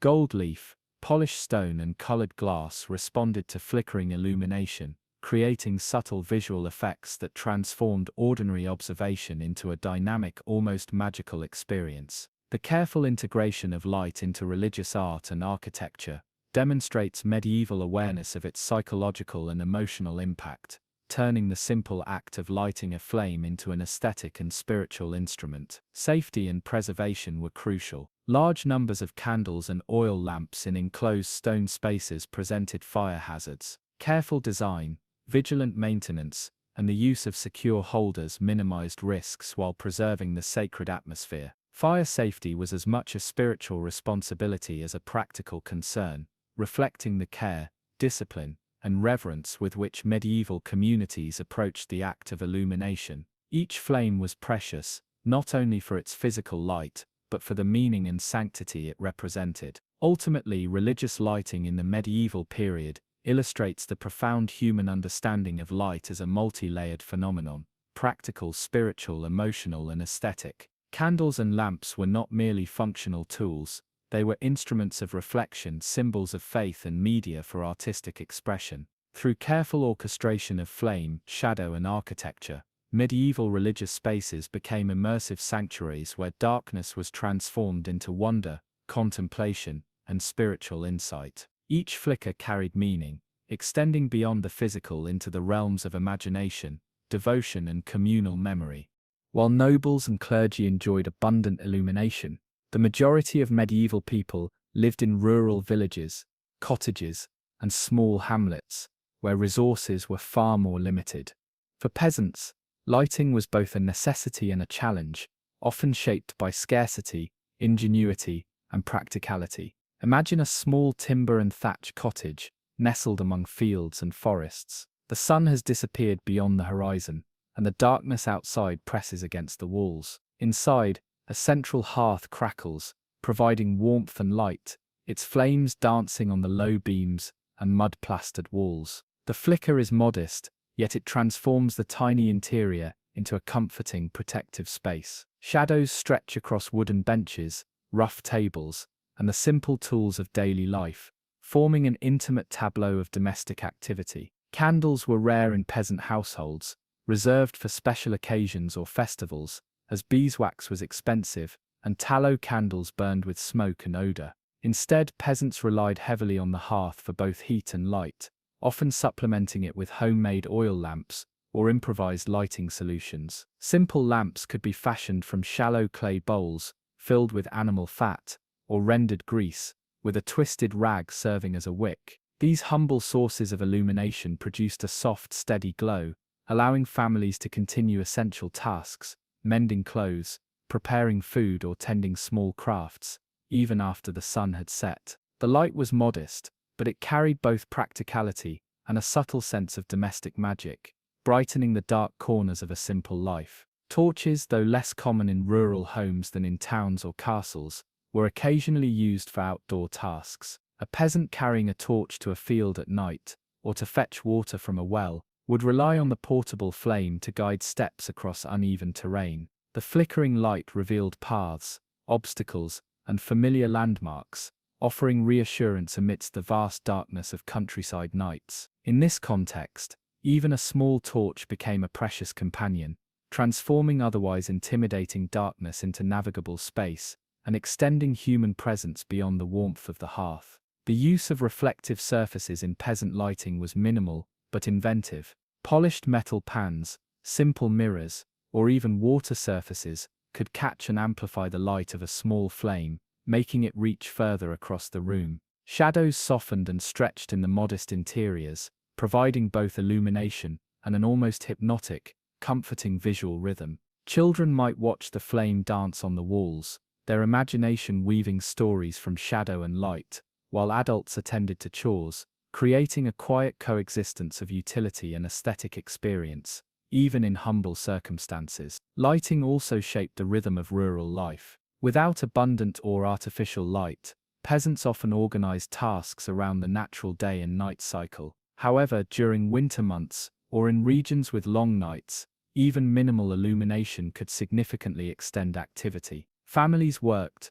repaired and prepared meals by hearth and lamp, maximizing the productive hours available after sundown. The interplay of light and darkness influenced social interaction, domestic labor, and seasonal routines, revealing the deep connection between illumination and daily survival. Peasant illumination was often a communal affair. In some villages, families might share knowledge, techniques, or resources to maximize efficiency. Homemade lamps, wicks and fuel were shared or crafted collectively, reflecting both necessity and social cooperation. During festivals, feasts or religious observances, the limited light of candles or lamps was treasured and often reserved for ceremonial use, reinforcing the rhythm of community life and marking special occasions against the backdrop of the long dark night. Safety was a pressing concern. Open flames near thatched roofs, straw floors and wooden beams could easily ignite fires, demanding careful attention. Households developed practical strategies. Lamps were placed on stone slabs or clay bases, wicks were trimmed for steady, manageable flames, and torches were carried with caution. Even in poverty, medieval people understood that light was both precious and potentially dangerous, requiring discipline, attentiveness, and respect. The simple acts of lighting, maintaining, and extinguishing a flame became rituals of care, mindfulness, and preservation. The sensory experience of peasant lighting was layered and intimate. The warmth of the hearth combined with the smell of burning fat or resin, mingling with the earthy aroma of mud, straw and smoke from cooking fires. The soft flickering light created patterns on rough walls and ceilings, producing a dynamic interplay between shadow and illumination. In these modest homes, every flame carried more than light. It offered psychological comfort, social connection, and a subtle sense of aesthetic engagement. Peasants may not have had ornate candelabras or chandeliers, but their illumination shaped the emotional and functional experience of domestic life profoundly. Peasant lighting also influenced learning and craft. Even with minimal light, children might practice skills, observe parents at work, or listen to stories around the fire. Women could spin, weave, or mend clothing, while men repaired tools or prepared small trades for market. The glow of lamps and hearths allowed continuity of essential knowledge and skills, extending human activity beyond the natural daylight hours. In this way, illumination became a quiet enabler of cultural transmission, survival, and domestic creativity. Religious observance in rural homes relied heavily on limited lighting. Small candles, oil lamps, or even the hearth flame could be used to create sacred spaces for prayer or reflection. Peasants carefully arranged these modest sources to illuminate crucifixes, icons, or holy books, enhancing spiritual focus and ritual significance. Even minimal light carried symbolic weight, reminding inhabitants of divine presence and providing reassurance amid the encroaching darkness of night. In this way, lighting was both functional and profoundly meaningful, shaping spiritual as well as physical experience. The ingenuity of peasant illumination often extended to improvisation. Household items, hollowed-out turnips, shells, or pottery, could serve as makeshift lamps, filled with fat or oil, and fitted with a wick. Simple torches were created from sticks bound with cloth or resin, and even smoke signals might be used outdoors to communicate or guide others after sunset. These inventive adaptations reveal a deep understanding of the material properties of fuel, wicks, and flame, as well as the psychological importance of creating a controlled, reassuring glow in a dark, unpredictable world. Despite its simplicity, peasant lighting fostered intimacy, connection, and creativity. Families gathered around the hearth or lamp for meals, storytelling, and conversation, finding in the flickering flame a shared anchor against darkness. Children's imaginations were stimulated by the interplay of light and shadow, while adults engaged in practical and creative work that shaped daily life. In these humble settings, illumination was not only a tool, it was a medium through which human experience, emotion, and ingenuity were expressed, demonstrating that even modest flames could profoundly enrich life. Ultimately, rural and peasant lighting reflects the resilience, resourcefulness, and creativity of ordinary medieval people. Without the wealth of candles, oil lamps, or torches found in castles or churches, peasants developed practical, symbolic, and inventive solutions to extend human activity into the night. Hearths, lamps, torches, and reflected light worked in concert to transform darkness into usable, comforting, and even aesthetically engaging space. These modest illuminations reveal the universal human desire to create safety, warmth, and meaning, proving that even the simplest flame can carry both utility and wonder. While daily life in medieval towns and villages relied on functional lighting for survival and work, the illumination of festivals, fairs, and public gatherings was a different, almost magical experience. In these moments, light became a symbol of joy, celebration, and communal identity. Imagine a bustling market square at twilight during a seasonal festival. The last rays of the sun fade into the horizon, and the town slowly transforms. Hundreds of candles, torches, and oil lamps flicker to life, casting warm glows over timber-framed buildings, cobblestone streets, and colorful stalls. Shadows stretch and dance in synchrony with the movements of performers, merchants, and townsfolk, creating an immersive spectacle where darkness is softened, animated, and made playful by the careful orchestration of illumination. Public illumination during festivals was both functional and ornamental. Torches lined streets and bridges, guiding visitors safely through crowded pathways while adding dramatic visual effect. Lamp clusters and candle arrangements in central squares created pools of light that highlighted stages, booths, and entertainment areas. Merchants, performers, and townspeople strategically positioned lights to draw attention to their wares or performances, blending practical visibility with aesthetic design. The movement of firelight across faces, fabrics, and surfaces created dynamic patterns, infusing the scene with energy, rhythm, and warmth that transcended ordinary nighttime experience. Religious and seasonal festivals were particularly reliant on creative illumination. Candlelit processions, common during feast days, created symbolic and communal impact. Citizens carried candles or torches in honor of saints, seasonal cycles, or local traditions, moving through streets in coordinated patterns. The collective glow united participants, visually transforming ordinary thoroughfares into sanctified pathways of light. The effect was both awe-inspiring and emotionally resonant.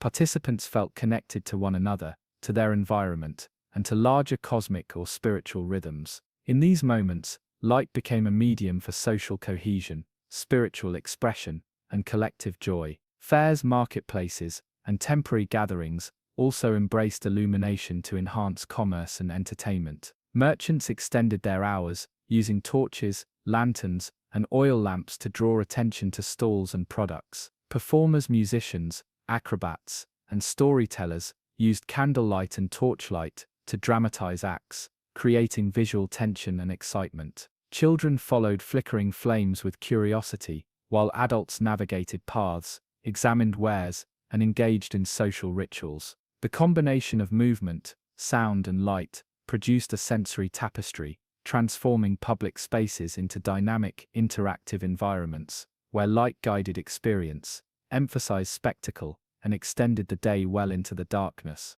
Artistic and symbolic use of light in festivals was deliberate and intricate. Candle arrangements formed patterns and shapes. Braziers, framed stages, and torches cast long, dramatic shadows. Performers leveraged these effects, timing gestures and movements to amplify the interplay of light and darkness. In some cases, reflective surfaces, polished metal plates, water basins, or glass, were strategically placed to multiply flames, heightening visual impact. Even in relatively simple towns, these techniques elevated communal gatherings, creating immersive, almost theatrical experiences that left lasting memories. Safety and management of light were crucial in crowded public spaces. Large numbers of open flames presented obvious hazards. Thatched roofs, wooden structures, and straw-filled market stalls could ignite easily. Organizers implemented careful strategies. Torches were stationed in safe holders, braziers were supervised, and flames were spaced to prevent accidental contact with flammable materials.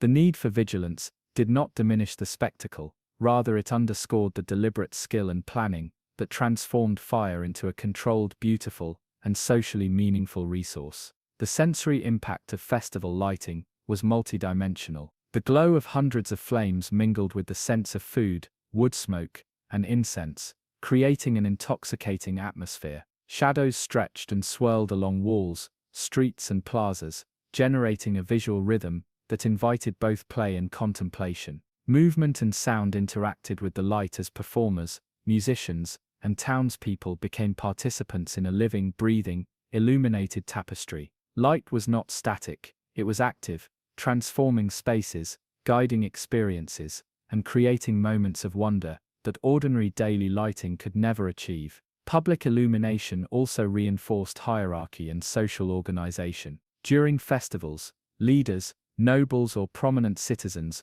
were often highlighted with additional candles or lamps, emphasizing their visibility and authority. Stages, altars, or performance areas were illuminated more intensely than surrounding spaces, directing attention and creating focal points. Even in ostensibly communal celebrations, light was used strategically to shape perception, experience, and engagement, demonstrating that illumination was as much a tool for social communication as it was for aesthetic pleasure or safety. Seasonal festivals, particularly those aligned with agricultural cycles, relied heavily on light to create festive ambiance. Autumn harvest celebrations, winter solstice rituals, and spring planting feasts were all enhanced by careful placement of candles, torches, and lanterns. In rural settings, even modest arrangements of light transformed simple outdoor spaces into sacred or joyful arenas. A field surrounded by torchlight,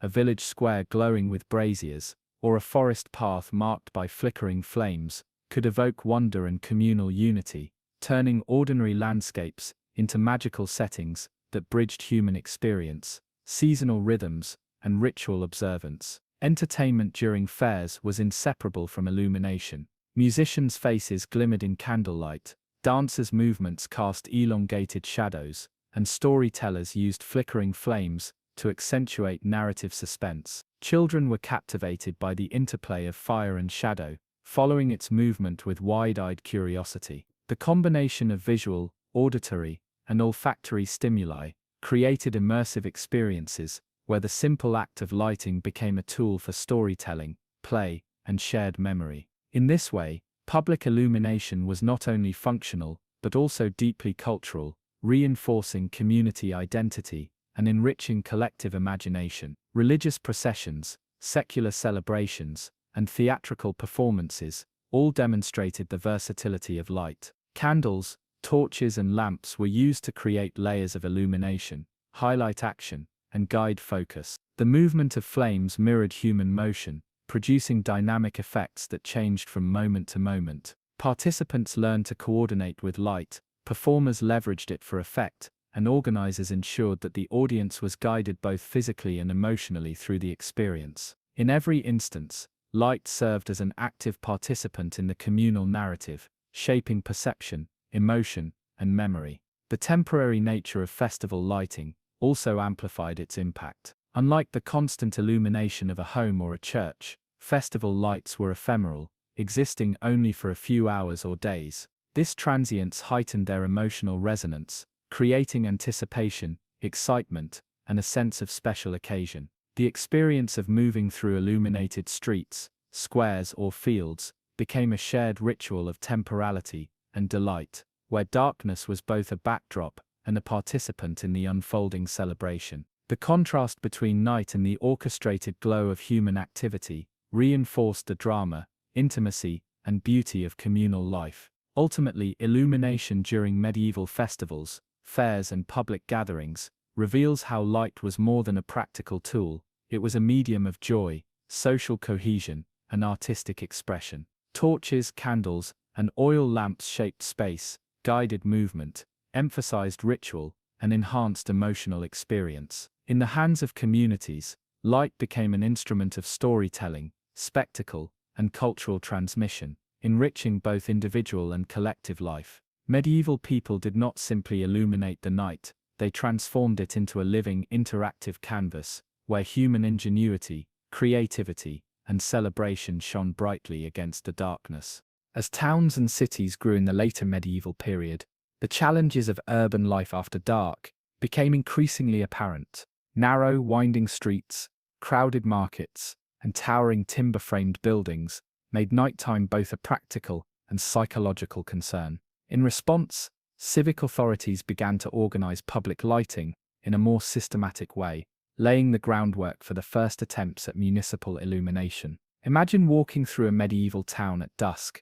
The fading sun leaves shadows between houses and over cobblestones, and a single torch or candle flickers from a window, offering limited guidance. Street lamps and civic initiatives emerged to address these gaps, providing both safety and order while signaling the town's collective care for its inhabitants. Early municipal lighting was modest, yet strategically implemented. In wealthier towns, authorities placed large oil lamps or torches at key locations, market squares, bridge crossings, city gates, and major thoroughfares. These flames served a dual purpose: practical illumination to prevent accidents, and symbolic assurance that civic life continued even after sunset. Citizens, knowing that streets would be partially lit, could move through urban spaces with greater confidence. Children playing near the market square, merchants closing stalls, and travelers navigating unfamiliar streets all benefited from this quiet, controlled glow,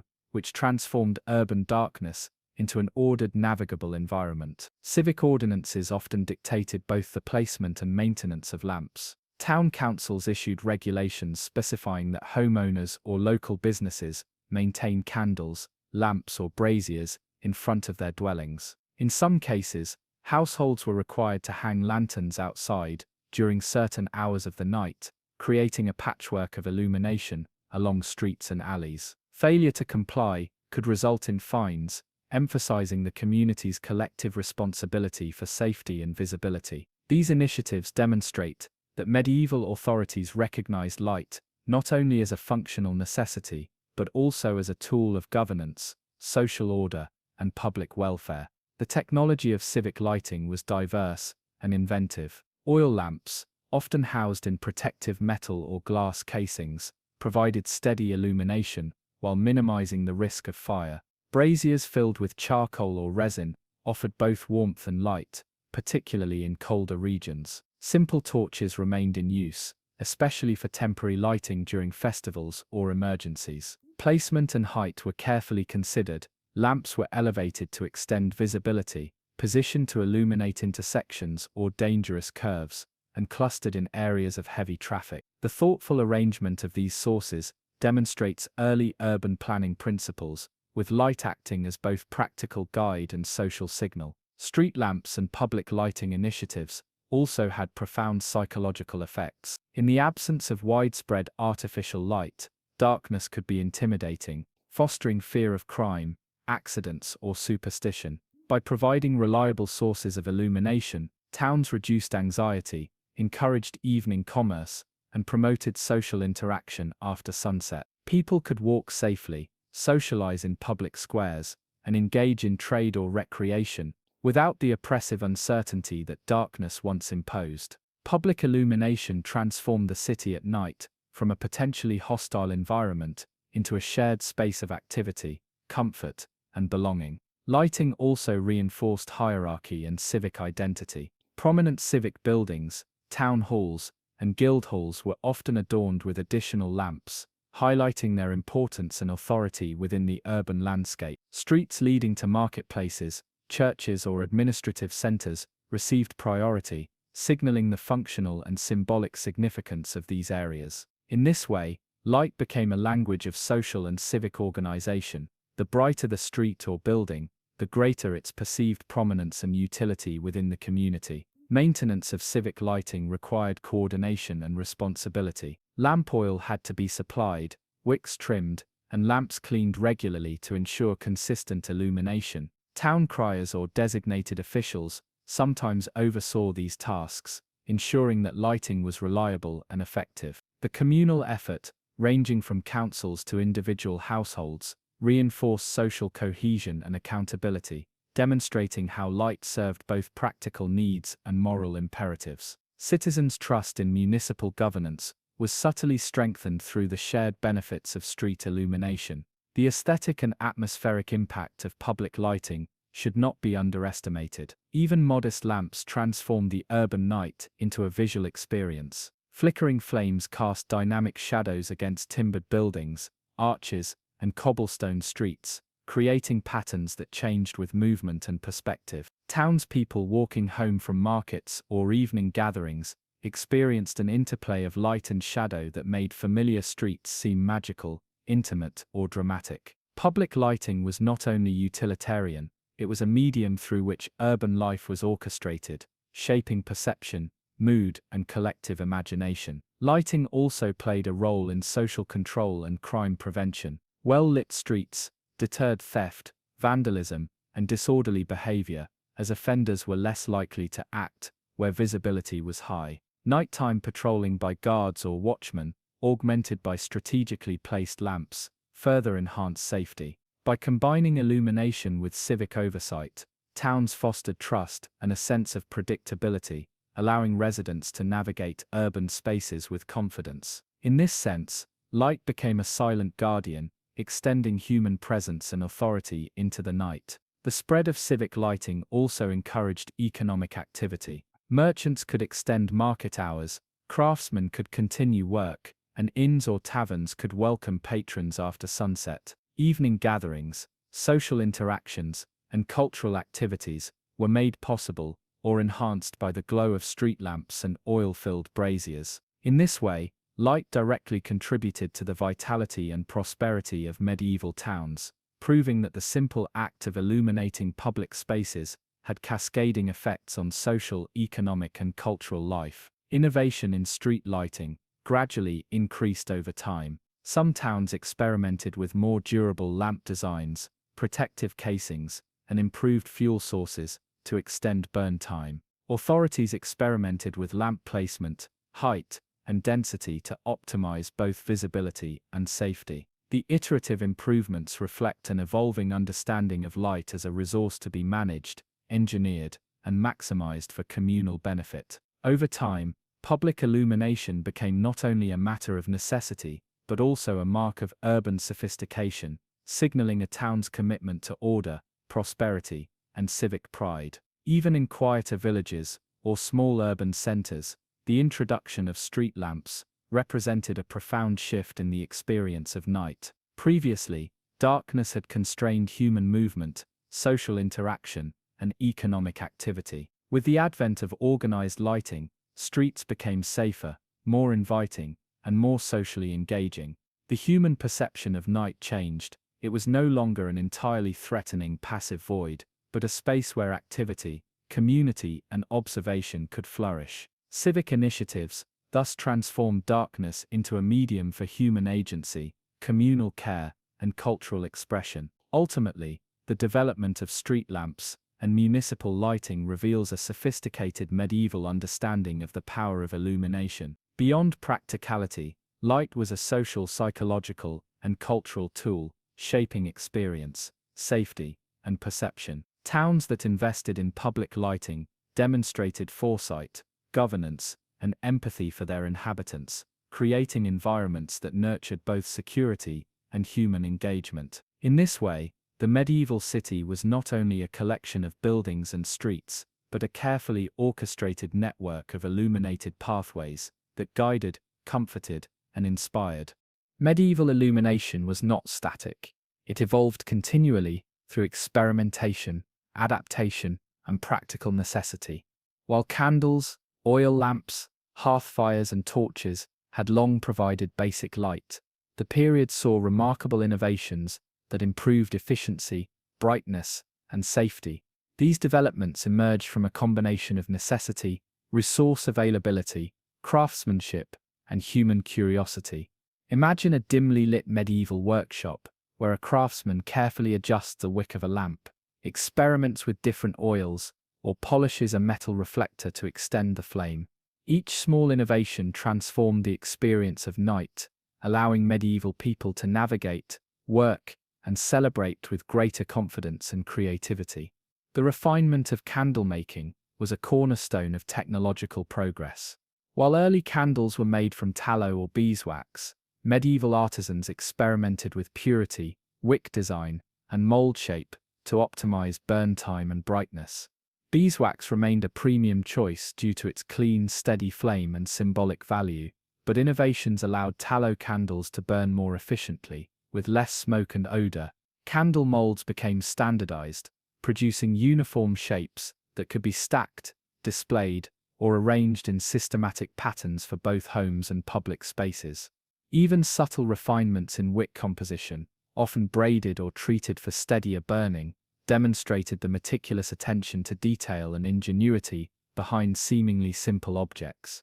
Oil lamp technology also advanced significantly during the medieval period. Early lamps were shallow bowls of fat or oil with rudimentary wicks, but craftsmen experimented with deeper vessels, reservoirs, and spouts to regulate fuel flow. Some lamps featured protective metal casings or glass enclosures, reducing the risk of accidental fire and shielding the flame from wind. Others incorporated reflective surfaces, polished bronze, tin, or copper, to amplify illumination and direct it towards specific tasks or spaces. These technical enhancements increased the efficiency, safety, and versatility of oil lamps, making them practical for longer work hours, communal gatherings, and more complex domestic routines. Innovations in fuel sources had a profound impact on illumination. Animal fats, olive oil, and various plant oils were carefully selected and sometimes blended to improve burn quality and longevity. In regions with access to exotic materials, artisans experimented with resin, beeswax blends, and perfumed oils, creating flames that were not only brighter but subtly fragrant. Such experimentation highlights the medieval desire to enhance both functionality and sensory experience. Light was no longer simply a tool for visibility, it became a medium of comfort, symbolism, and aesthetic refinement, carefully calibrated to suit both physical needs and cultural values. The development of lanterns and portable lighting devices marked another significant leap.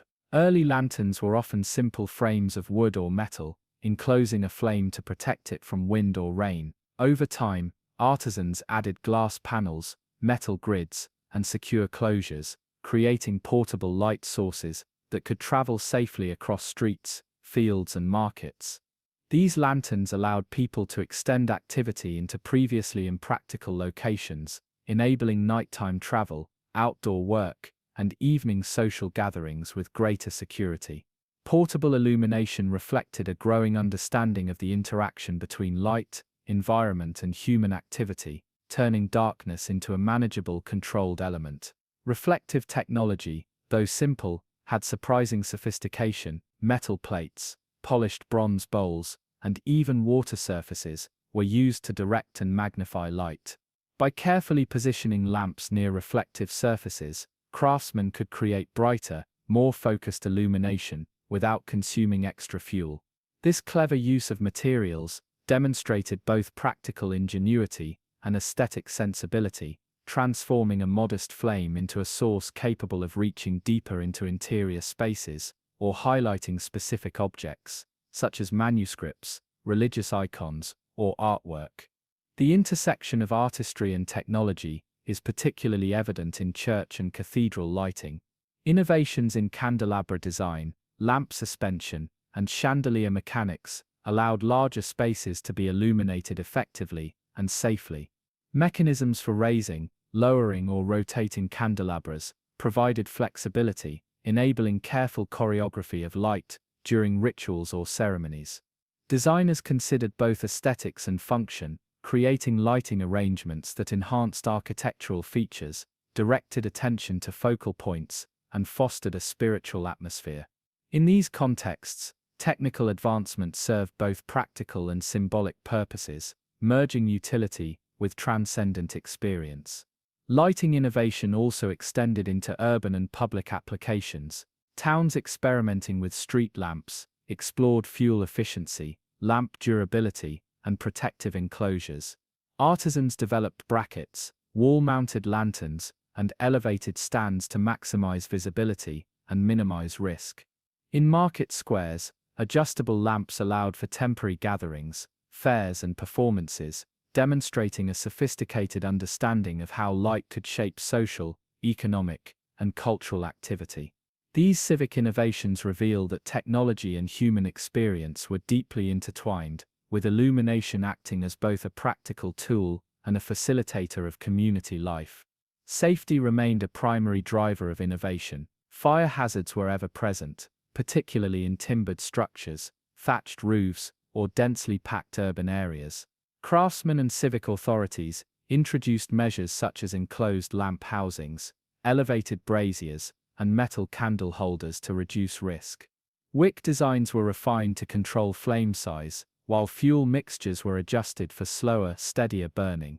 Each advance reflected a careful balance between maximizing illumination and minimizing danger, highlighting the medieval recognition that light, while indispensable, required disciplined management and technological insight.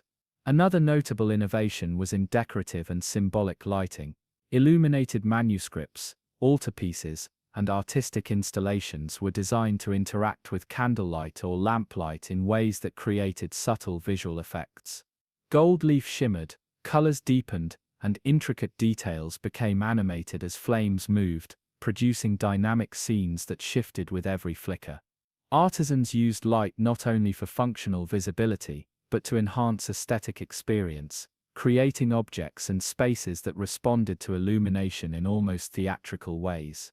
This synergy of technology, art, and human perception demonstrates the sophisticated integration of innovation and culture in medieval lighting.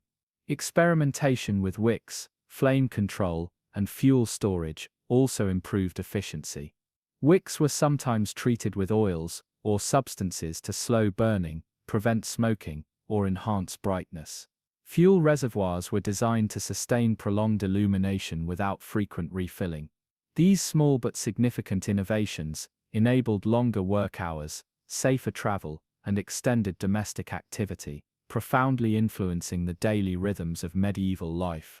The careful attention to materials, mechanics, and function underscores the intelligence, patience, and creativity invested in seemingly simple flames. Finally, the cumulative effect of these innovations transformed the medieval experience of night. Spaces that were once limited, dark, or intimidating became navigable, functional, and even aesthetically engaging.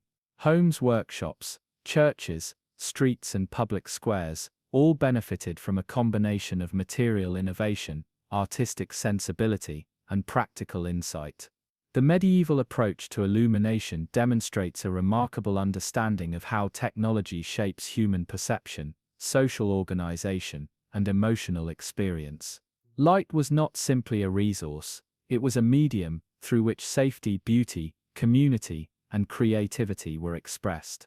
Light in the medieval world was never merely a tool for vision, it was a symbol, a comfort, a source of inspiration, and at times, a cause for fear or unease. When one considers the cultural and psychological dimensions of light, it becomes clear that its influence extended far beyond the practical. The glow of a candle, the flicker of a torch, or the radiance of an oil lamp carried meanings that touched the very core of medieval life, shaping thought, emotion, imagination, and faith.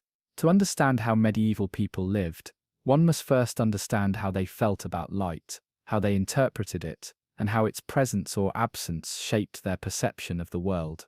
Psychologically, light offered reassurance in a time when night was deeply associated with danger. The medieval countryside was filled with real and imagined threats, wild animals lurking in forests, thieves and raiders prowling roads, and unseen spirits haunting villages. In the darkness, every sound was magnified, every shadow suspicious. But the soft glow of a hearth fire, or the steady flame of a lantern, offered comfort against these fears. A single candle flame in a small hut could transform an atmosphere of vulnerability into one of safety.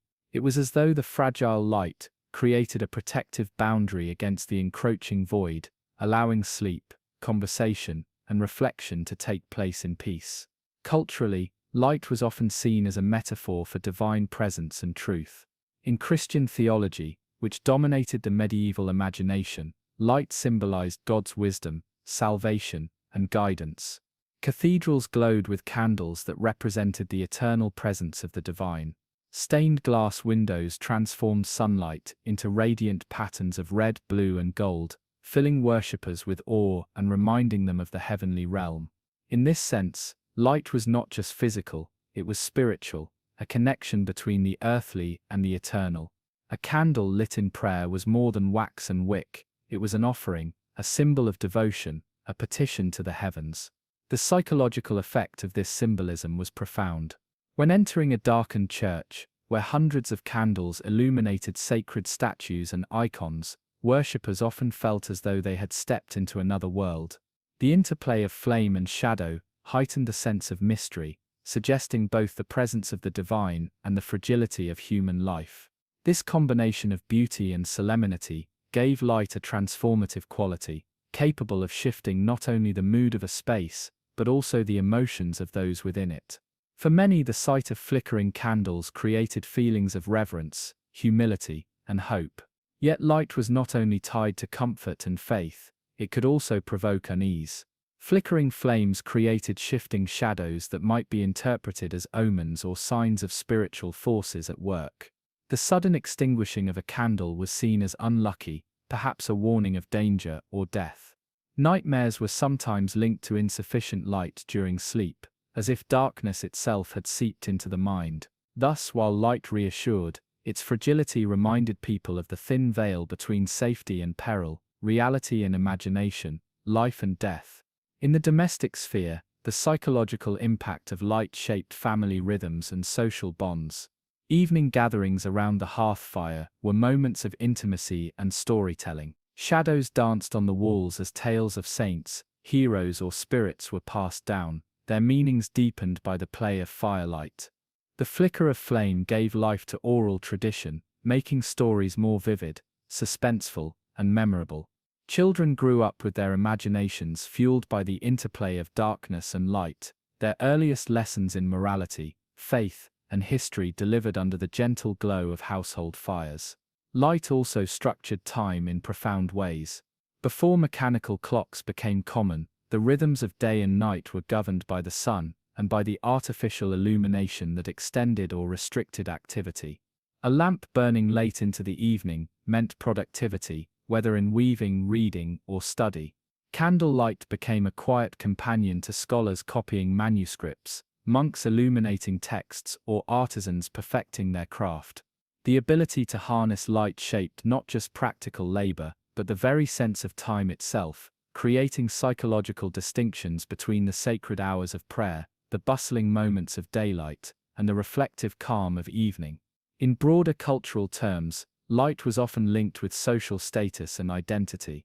Wealthier households, able to afford beeswax candles and multiple lamps, lived in spaces that were brighter, warmer, and more inviting than those of the poor. Guests arriving at a manor lit by grand chandeliers or lantern-lined halls would immediately sense power and prestige. Conversely, peasants with only a single smoky tallow candle to share experienced night differently, more humbly, more precariously, and with sharper contrasts between light and dark. The psychology of light was therefore also tied to inequality, reinforcing distinctions between rich and poor, sacred and profane, privileged and ordinary. The emotional power of light was particularly strong in rituals and celebrations. Festivals of fire and illumination, whether midsummer bonfires, Christmas candlelit masses, or processions with lanterns, were not merely practical gatherings. They were deeply psychological, binding communities together in shared awe, joy, and wonder. Standing in a crowd, illuminated by torches and lanterns, created a collective sense of identity, belonging, and resilience against the darkness of the world. The glowing symbols of unity reminded medieval people that light was not just an individual comfort, but a communal force capable of binding society through shared experience.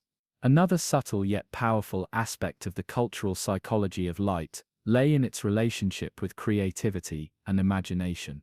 Artists and writers found inspiration in the contrasts between illumination and obscurity. Manuscripts glowed with golden highlights, designed to catch the candlelight, while poets wrote of stars, moonlight, and flames as symbols of love, hope, or mystery. The presence of light, especially at night, invited reflection, meditation, and even philosophical thought. Just as shadows revealed depth and mystery, flames suggested enlightenment, discovery, and the pursuit of knowledge. In this way, the simple act of lighting a candle could spark not only visibility, but intellectual and artistic expression. The psychological dimension of light also played a role in fear of the unknown.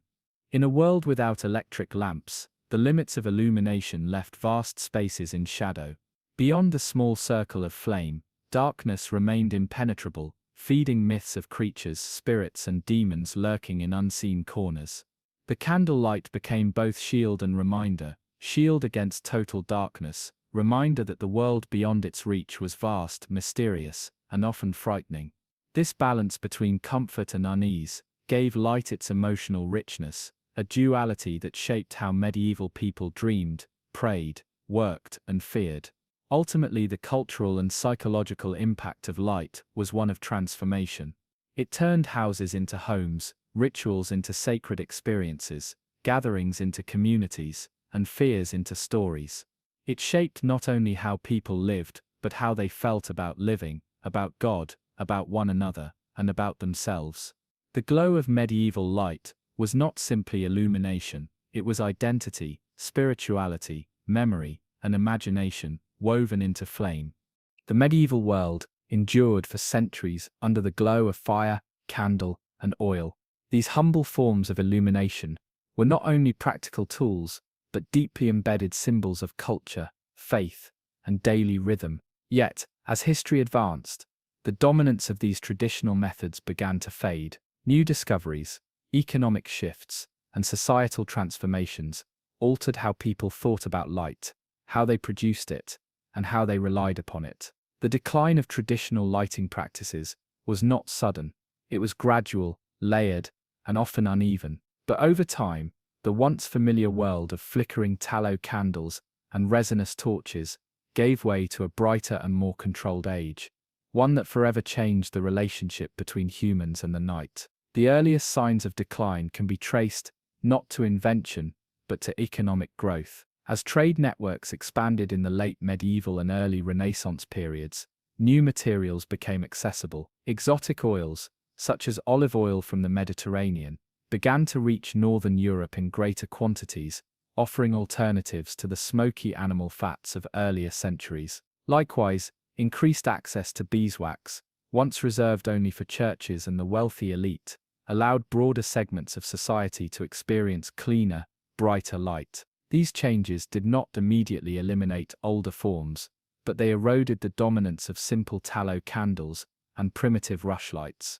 People began to expect more from their illumination, and with rising expectations came the seeds of transformation. Another factor in the decline of traditional methods was the slow but steady improvement in craftsmanship. Candle making, once a crude process of dipping wicks into melted fat, evolved into more sophisticated techniques. Molds allowed candles to be produced more evenly, creating consistent flames. Lamps were redesigned with better reservoirs, reducing smoke and waste. Lanterns were crafted with glass panes to shield flames from the wind. Each improvement, though incremental, diminished the reliance on older, rougher forms, such as resinous torches, or simple rushlights. What had once been essential gradually came to be viewed as inferior, associated with poverty or backwardness. The cultural prestige of light also shifted during this time. In earlier centuries, a single candle had been a treasure, its glow enough to sanctify a ritual